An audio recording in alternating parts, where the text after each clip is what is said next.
Okay, I'm really happy and humbled to be here, you guys. I know it's right after the food, so it's food coma zone, and I'm glad. I'm surprised this room is so full. I'm really grateful. When I got here, I really didn't know what to expect. I just saw a bunch of joyful people. It's my first time at this conference.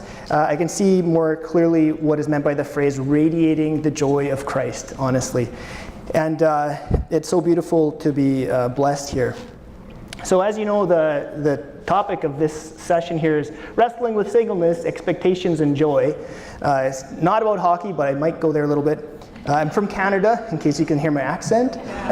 Yeah, there you go, okay. I knew you were all waiting for it, so there you go. Anyway, at first I wasn't sure why I was asked to actually speak at this conference, because my dating life has been sort of like this. Just a little bit like this. It starts out good, but then... So, you know, I was surprised. Okay.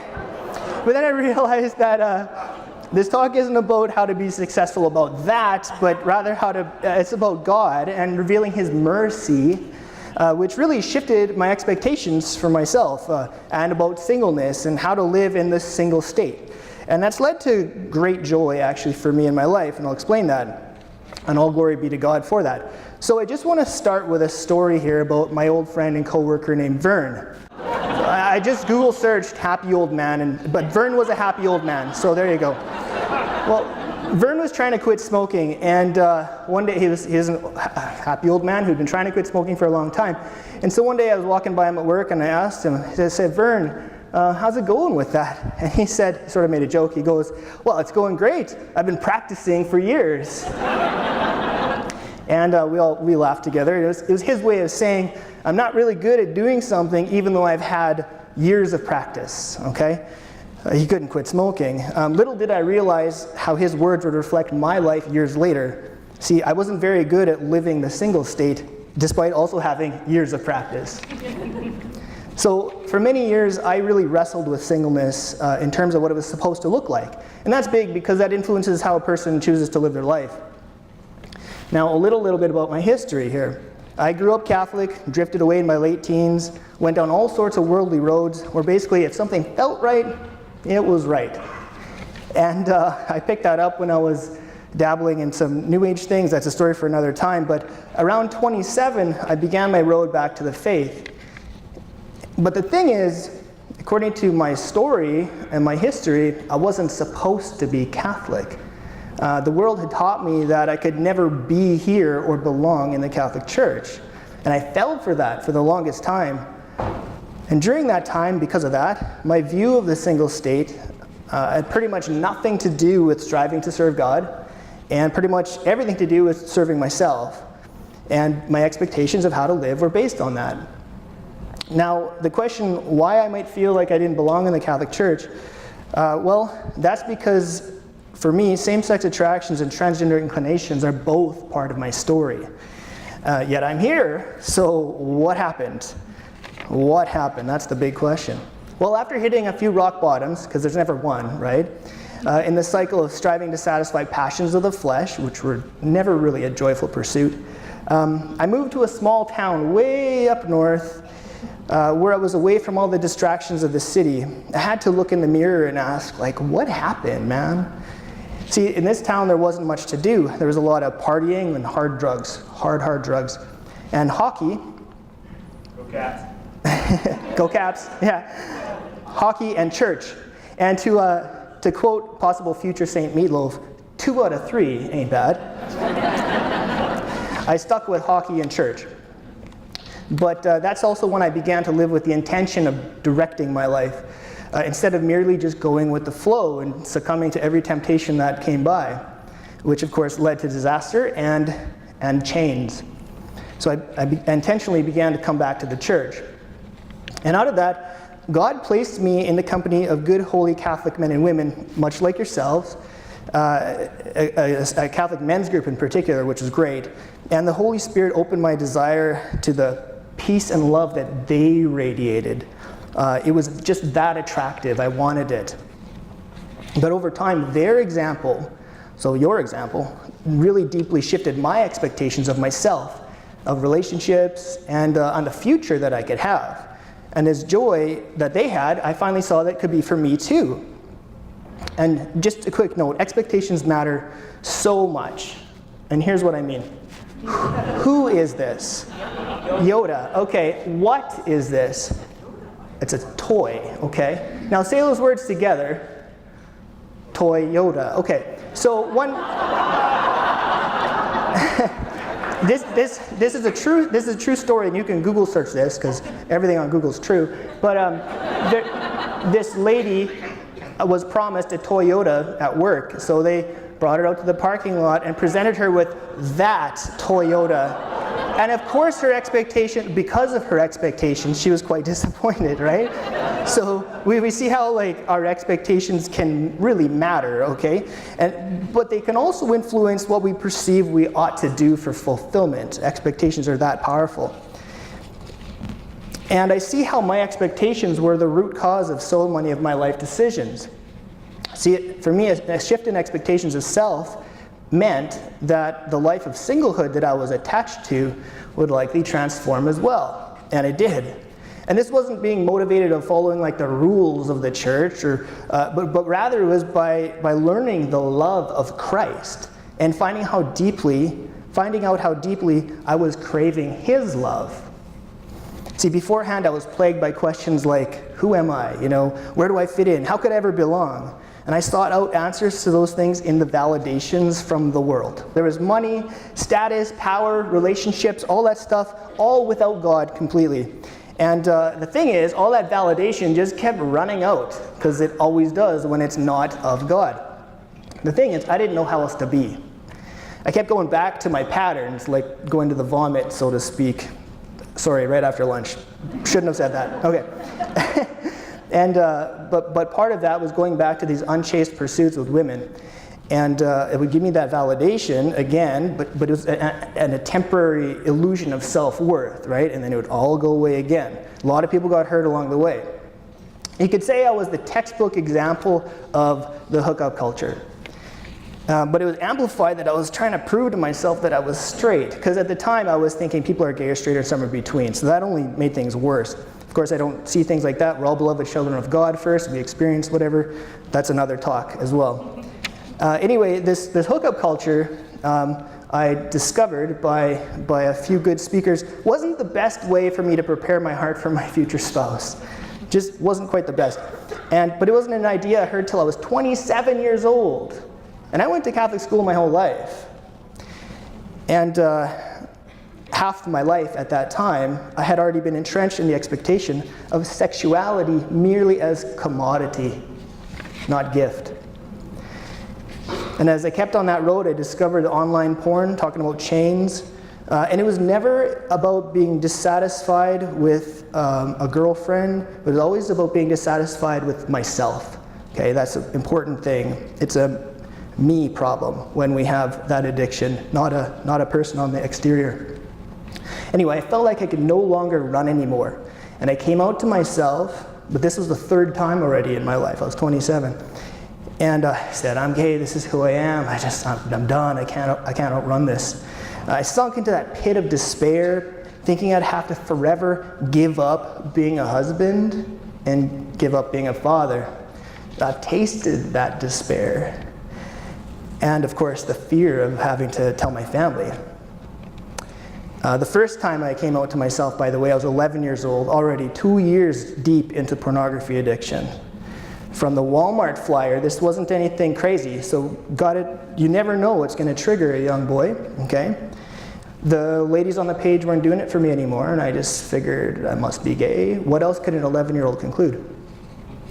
The second time I came out to myself, sort of unwillingly, it was when I was in the process of being molested by a man in my teens, and I was scared, but the body had a physical reaction. That shouldn't be a surprise for the men who've been teens. It's not when you want it to happen. And what else was I going to think at that time? Maybe this means I'm gay. Oh my gosh, and I wanted to run from that. So the third time already, all these things came back into my mind. I said, look at everything, what it's pointing to here, Anyway, shortly after coming out to myself that third time, 3 things happened for which I thank the Lord. These were total game changers. The first one is I ran into the local priest, Father Joseph, and he just simply suggested there was more for us to know about that topic, sexuality, the whole bit. And that was a window of hope, because I'd never even questioned anything about it before. Just kind of soaked in what I heard from TV, which, as you know, is pretty accurate, huh? Right? The second thing is that I ran into a woman, Dr. Monica Bro, who's a Catholic therapist. We were sitting down at a dinner at a different conference, and she explained to me how our appetites are formed by exposure, experience, and expectations. And at the time, I locked onto experience because suddenly everything made sense. And here's just a small example. When I was really little, like barely looking over the countertop at home, I saw a mug and I thought it was Coca-Cola, good stuff. So I reach in, it's cold, must be Coke, and I pounded it back, and then I swallowed it and it tasted awful. And I look at the mug and it's just these slimy coffee grounds are just coming back to the bottom. It was cold coffee and coffee grounds, a whole mug of it. Half a mug, but it was a lot to me. And guess when the last time I had coffee was?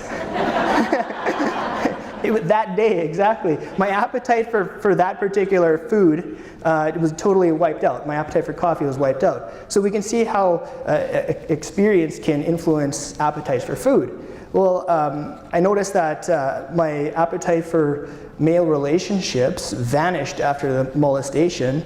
I just was not trusting people at all, so I didn't want to get around people, even though I still desired belonging. But it got me wondering, what about other relational appetites? Like, how are those affected by our experience? And I think this is very relevant because relational appetites are deeply connected to who we allow close to us, and who we grow with in intimate ways.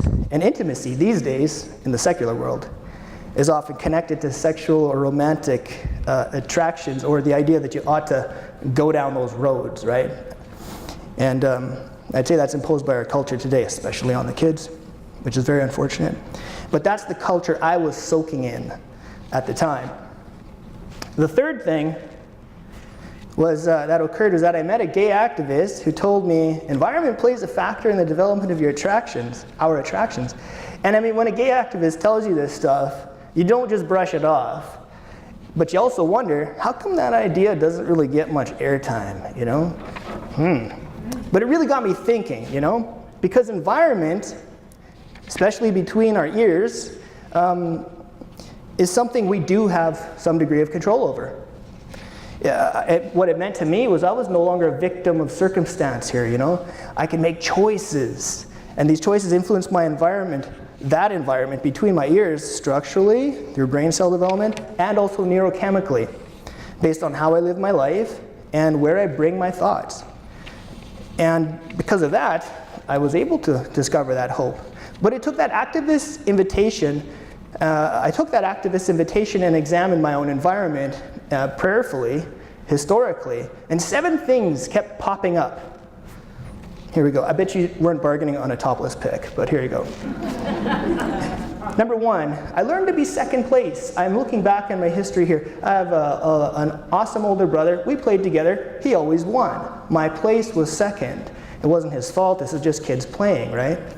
And part of that, I also looked up to him so much and saw that he was the model of boy, right? So I realized I wasn't good at boy things.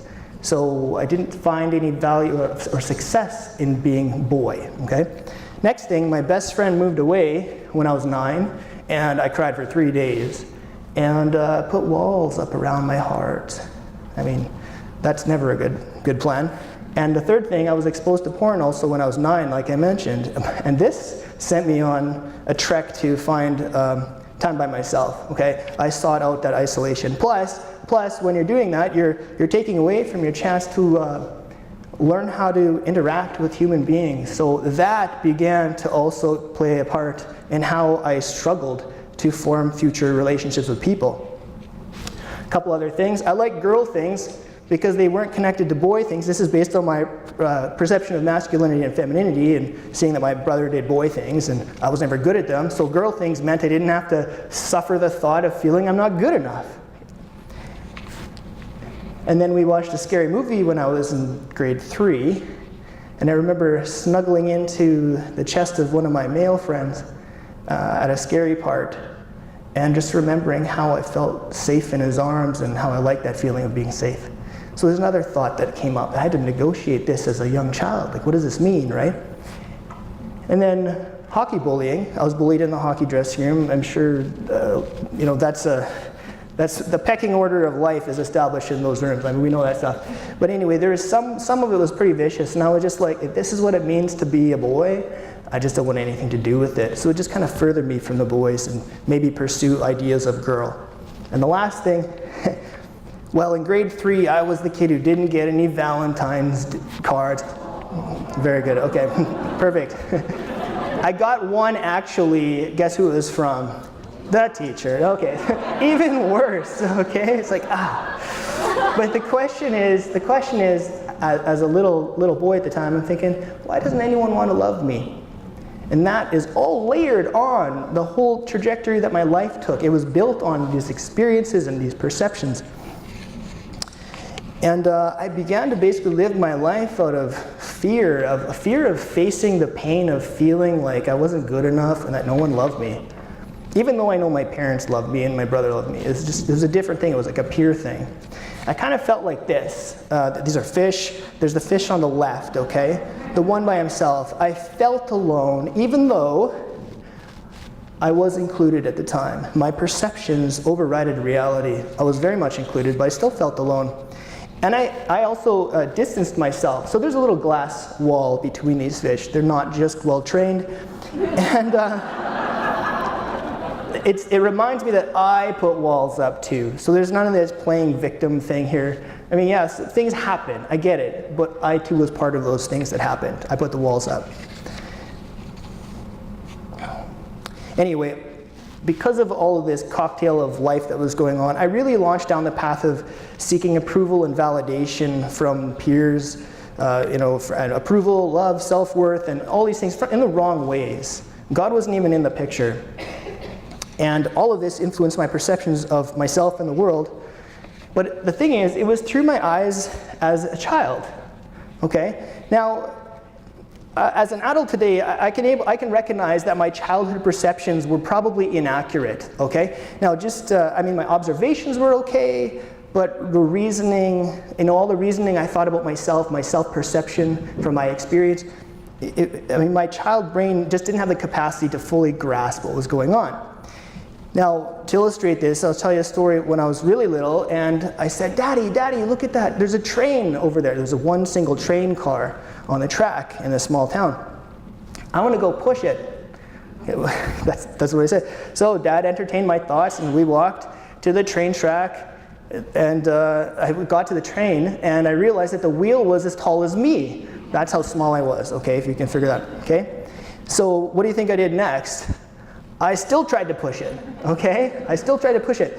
And I look back at that now and see like these were the perceptions, the inaccurate perceptions that my whole life trajectory was built upon.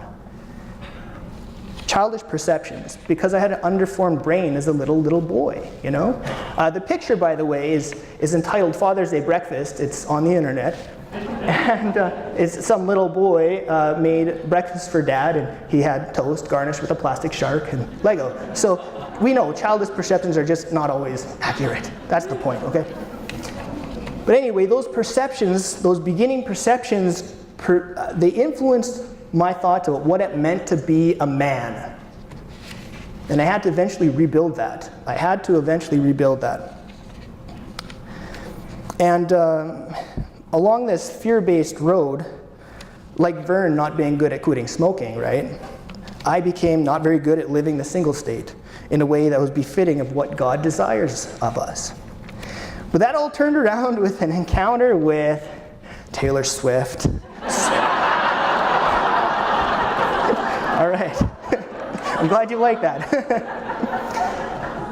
It's sort of. Okay, well, my cousin and I were driving, probably to the bar, and she comes on the radio, and it's Teardrops on My Guitar, right? That was a hit around the time.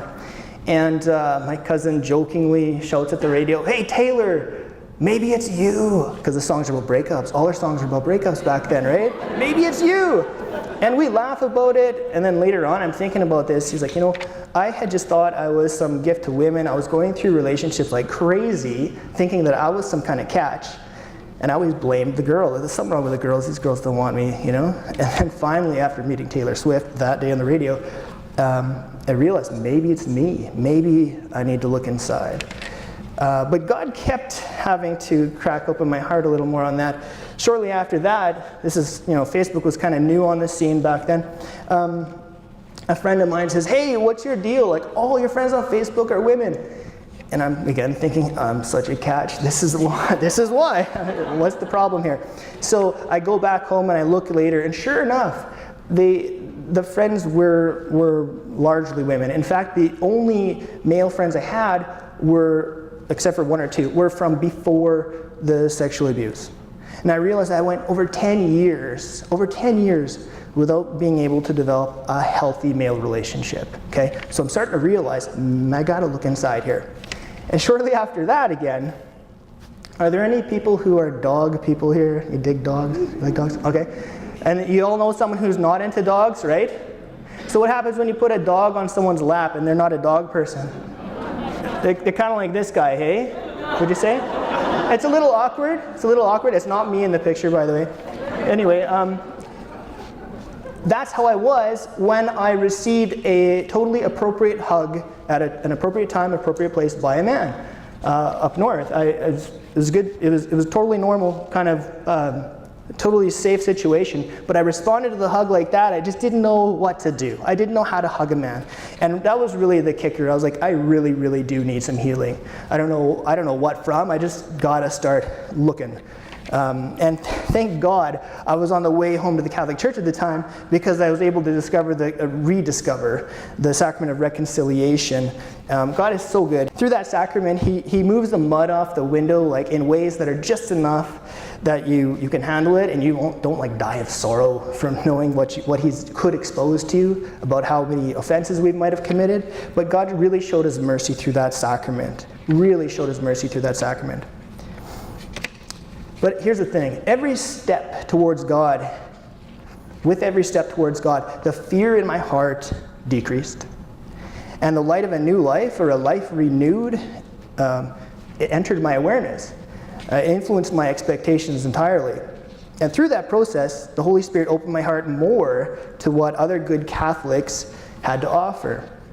See, before that, I wanted to stay in my castle, I built it around myself, around my heart, because it hurt less and it was more comfortable, even though I knew it wasn't good for me. And I think about how many times do we, as persons in the single state, choose to stay where it's comfortable, Anyway, the Holy Spirit drew me out of that and made me face myself. Kind of like a palm tree that gets strengthened by the wind. I just needed to get strengthened by facing my hurricane.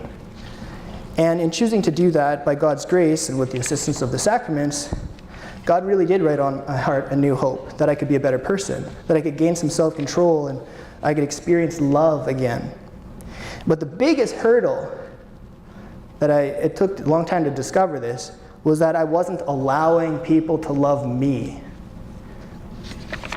I didn't want to let people get close.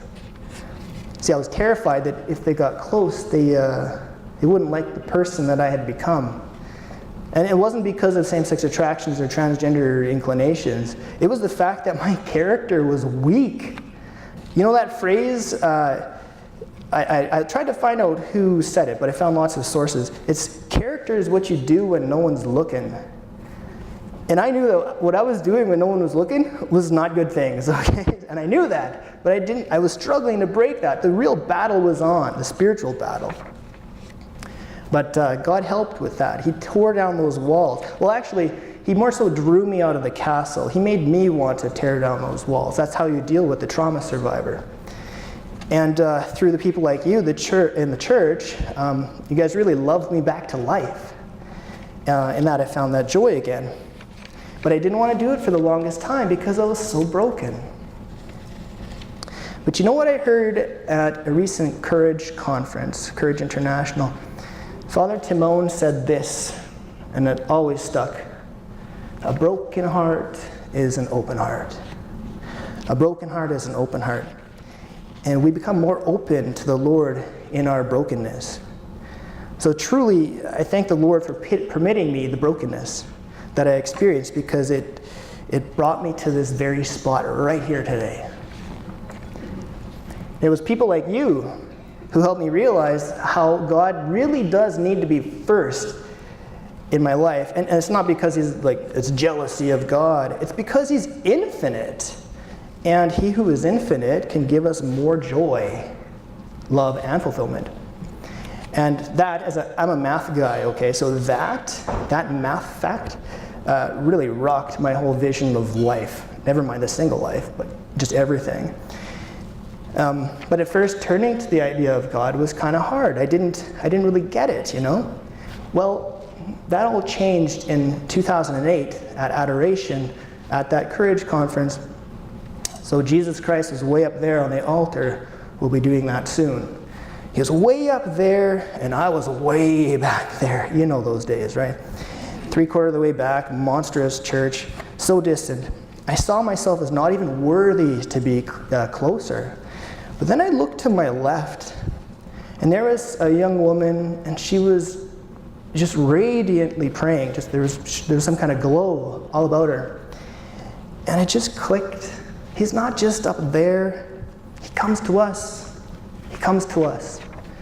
So I laid down on the pew, curled up with my head on my backpack, and invited the Lord into my heart, really for one of the first times.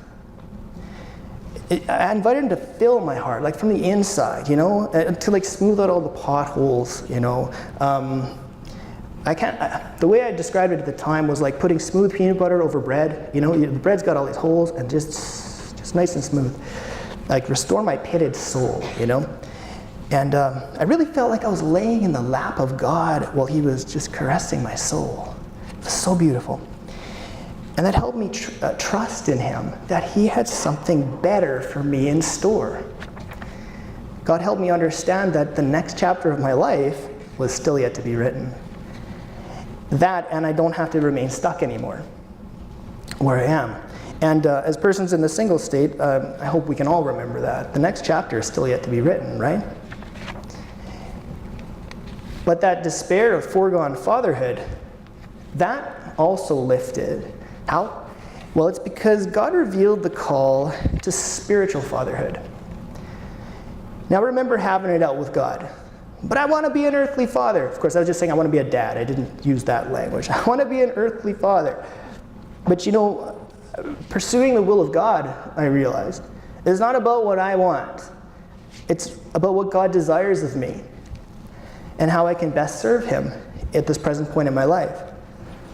And now, does that exclude earthly marriage and earthly fatherhood? No, it does not exclude it. But it was just about prioritizing it right. See, I realized by striving to become a better spiritual father, we become better earthly fathers. But if we set our sights first and foremost on earthly fatherhood, it doesn't guarantee that we'll become better spiritual fathers. Now, ladies, I'm not leaving you out. It's the same idea with motherhood and spiritual motherhood. But also I want to bring up what I also realize is that aiming first and foremost for spiritual fatherhood and motherhood, or being a spiritual mother or father, it's not second place. Entering religious life is not second place. Perhaps being where you are right now is not second place, as long as holiness is your first pursuit. And just imagine how many more people might be touched by your love if we stepped into that role of spiritual fatherhood and motherhood a little more from right where we are right now, open to what God could author, right? Again, what is God calling us to is holiness, and taking that leap of faith to find out how that might unfold. The first speaker on the first day, she mentioned how, the woman on the couch saying, "Thank you, knight in shining armor, for coming to my sofa," right? That whole thing, right? It's the same thing for us too, who might be called to that spiritual fatherhood or motherhood. Or maybe for the men here, like, thank you, Bishop, for coming to my sofa to ordain me a priest. Like, no, that's not how it works. The point is, we just have to cooperate. And I think that word is missing from the conversation a lot of the times. We have to do the legwork. And you know, one of the best things about pursuing that fatherhood and spiritual fatherhood and motherhood first is that our joy really ends up depending on our choice to serve God and not someone else's decision to choose you or not. Now, this shift in focus towards spiritual fatherhood, it shifted my expectations again and brought greater joy. In fact, it helped me get better at being in the single state, at living in the single state. But along the way, some things occurred, some unintended after effects. These were things that weren't chosen by me, but they were the result of my choices. Kind of like if you go outside and play in the sunshine all day, you're going to come back with sunburn, right? That you don't choose the sunburn, but it's kind of an after effect of your choice to play in the sun. Well, these are like sunburns in a good way, I guess. As I pursued the heart of Jesus Christ, and by striving for holiness and virtue, God gave me the strength more so to feed the dog of chastity and temperance, of course, of chastity instead of the dog of lust. And of course, of the two dogs who are battling out, which is the dog that wins the battle? You know, it's like a story, right? The dog that wins the battle is the dog that you feed, right? And so it was a real gift to have God give me the strength to pursue feeding the dog of chastity. But here's the thing that occurred. As I grew in the virtue of chastity, I was able to experience less lustful desires as an after effect. But what I noticed afterwards is that same-sex sexual attractions decreased. And it dawned on me that same-sex sexual attractions were really attached to lust for me. The second thing I noticed was as I grew in the virtue of chastity, by God's grace, and as lust went down, my self-control was going up. And I had always struggled with self-control and impulse control. But as my self-control went up, my masculine confidence went up. And as my masculine confidence went up, I noticed that I wasn't really thinking about a same-sex romantic relationship. The romantic side of things decreased. And I realized that the same-sex romantic attractions were attached to me looking for what I felt I lacked. The third thing I realized was, as the masculine confidence went up, I stopped running. I began to face myself. I didn't need to run from being a man either. In fact, my whole expectations of what man meant was being overwritten by the good work of our Lord. And all the transgender inclinations vanished. And those were all after effects after just striving for holiness. I didn't know they were going to happen. I didn't plan for that to happen, but that's kind of what happened. And that, of course, all of those things totally changed my expectations. I also realized a couple things. Not all the attractions that are out there are sexual or romantic attractions. Our culture says they are, but that's not true. I mean, we're supposed to be attracted to one another as human beings, right? That was a huge undoer of worldly expectations for me. The second thing is that the attractions that are permitted to be experienced, those aren't impediments to holy vocation, like holy marriage to the church or to an opposite sex spouse. Those are not the impediments. The impediments are attachments to them or attachments to the world. Those are the impediments to holy marriage. And let me be clear, I'm not suggesting marriage to a person to like avoid these topics is an answer, because that could just result in disaster, right? You gotta face enter the journey of self-honesty. And I'm just talking about people pursuing holiness. See, where people are pursuing holiness, guess what? Holy relationships might result. Isn't that crazy? But at the time, I needed my expectations of holy relationships to be challenged. And that really brought me to the third point. I came to realize that holiness wasn't what I thought it was about. It wasn't just about being happy or doing Catholic-looking things. But rather, it was to lovingly strive to align the desires of my heart to the will of God. And I needed to do that by striving to uphold the art of the divine artist here, okay? The art of the divine artist. I needed to uphold the order of creation and what has been written visibly and invisibly into nature. Now that made sense to me because I'm a math guy, right? But that also included recognizing part of the art or the order of creation is the complementarity of male and female. So out of love, that became a non-option, the idea of a same-sex anything, even though by this point I wasn't even experiencing these attractions anymore. Another thing was realizing that the art of the divine artist is what the church is speaking about when it talks about nature and the word natural. See, I came from a world where natural is just kind of whatever felt right, came easily, or was, observable. Look at what they're doing at the zoo, okay? So, but that's not what it is. In the terms of the church, nature and natural were simply what is authored into creation. And that brought a lot of freedom because suddenly I could make sense of things. It wasn't just someone's idea of what they liked. How many times do we get confused by that? Overall, the Lord really restored my heart to trust again. I felt like I had kind of become like this old car, right? Because I've been hurt badly, felt beaten up, pushed out to the pasture. You know what I mean? Like, who would ever love me? This car in this picture reminds me you can't outrun nature, right? And for me, especially because I had those questions about gender and what do I do, I realized that I'm never going to outrun the true nature of how God authored me into creation. And most truly, if nature can take over a body made of steel, it can certainly take over a body made of flesh. So I was like, I don't want to live a life of running anymore. I'm just gonna, okay God, you win, I get it. Totally, I'm with you now. And now the other thing is too, is this car needed some work, right? And so did I, so it makes sense. Anyway, the Lord showed me that developing trust again was necessary to move on. So I had to ask myself, am I using my single state to trust God to grow into the best version of myself in the eyes of God, of course. Because, of course, as we become better versions of ourselves in that way, we gain confidence to act instead of just waiting. That's a big one for us in the single state. The confidence to act instead of waiting around. And we recognize that with God, there's nothing that should steal our joy.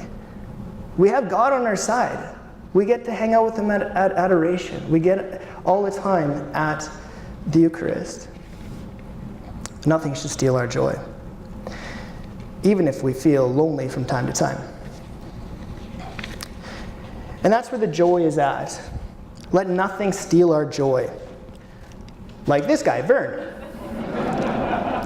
Even if loneliness, or if we feel lonely, we can acknowledge that loneliness, of course, but look again back to God. And I think that's very important that we do that because loneliness impacts everybody, even when someone is married.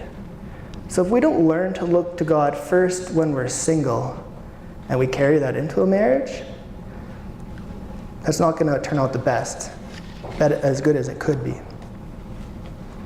If anything, we can gain confidence in the benefit of uniting that suffering to the cross and to the heart of our Blessed Mother, who watched it all go down. And remember, her heart wasn't dampened by sin, so she felt it in ways we can't even imagine. Unite our hearts. That's how we can return to joy in those dark times. And one more point. We know that God wants us to be happy, no matter what our past or our perception of what we thought our future might have held. But do we trust God with that? Like, yeah, we trust God as creator, right? Oh, God creator, oh, I love you. But do we trust God as editor? Editor of the potential path that we may take to Him from our now, today or any day. See, before I began to trust God as divine editor, I just couldn't let go I couldn't let go because my plans were above God's plans. And when I thought I found a soulmate, that was my soulmate. Check this out. I met a nice gal, and she, after some talking, I'm a math guy, and she, I don't know if she knew this, but she asked me, what's your favorite kind of triangle? Serious. So naturally, I say equilateral, of course. And then she goes to me, scalene is mine. And with that answer, I knew we would never work out. I'm just kidding. I don't want to trivialize it. I really don't want to trivialize it. In the past, I have felt like God has given me a soulmate, and it didn't work out. But because I distrusted God as editor, I hung on and hung on and hung on and didn't let go. And that took a lot of time out of my life. And how that unfolded is kind of like this.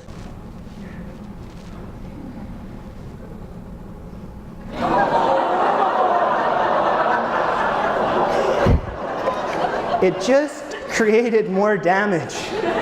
You get what I'm saying? It just created more damage. And that was without there being any malintent. So I get that persistence and healing is one thing. But in the dating world, if we need to let go, then we need to let go. In fact, we can only move ahead when we let go. And everyone knows that letting go is the first step to the future where we may love again. If our future does include marriage to the church or to a spouse, we have to align our expectations to be based on truth. At best, it's a foretaste of heaven. And like jagged rocks being tossed around in a bag, there are times where it might hurt. But after enough time, those rocks become smooth. If the bag doesn't rip apart, of course, okay? But those rocks will become smooth. So, as we prep for adoration today, perhaps we can prepare to invite Jesus Christ into our hearts in a whole new way, maybe. With that trust that no matter who we are, or how old or young we are, and no matter what life has brought us so far, that God has a plan of love for us, now and going forward. And if we can just stay focused on that, how can we keep from singing? Thank you.